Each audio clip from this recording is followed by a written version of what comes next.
తండ్రి కుమార పరిశుద్ధాత్మకు మహిమ కలుగునుగాక.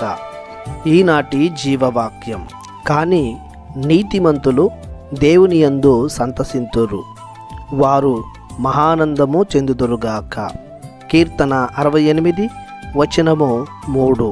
ప్రియ దేవుని బిడ్డలారా, సహోదరి సహోదరులారా, ప్రభు నామములో మీకు శుభములు కలుగునుగాక.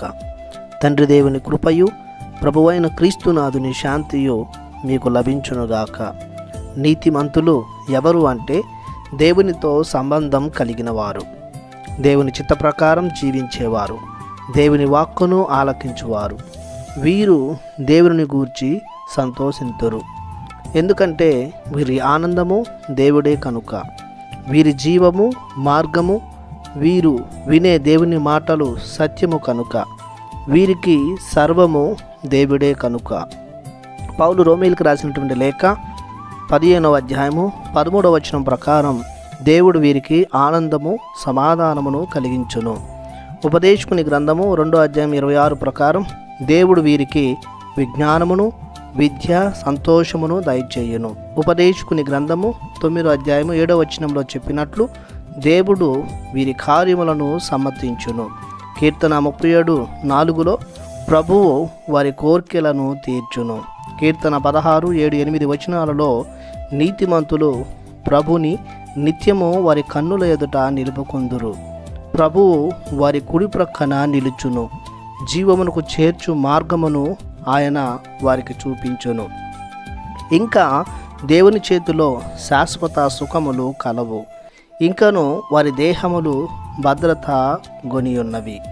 వారి యందు కపటము లేదు కనుక వారి ప్రార్థనను దేవుడు అంగీకరించును. దేవుడు తన శక్తితో వారిని దుష్టుల నుండి రక్షించును.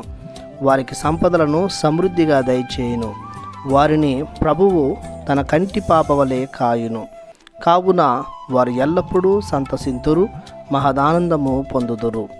మనమును నీతిమంతమైన జీవితాన్ని జీవించి ఇలాంటి మేలులను పొందుటకు ప్రభునితో సంబంధం కలిగియుండి ఆయనను అనుసరిస్తూ ఆయన చిత్త ప్రకారం జీవించుదాం. ప్రార్థించుదాము. మహాశక్తితో నిండిన మా దేవా, మీ కృపను బట్టి మీకు వేలాది వందనములు, స్తుతులు, స్తోత్రములు చెల్లిస్తున్నాము.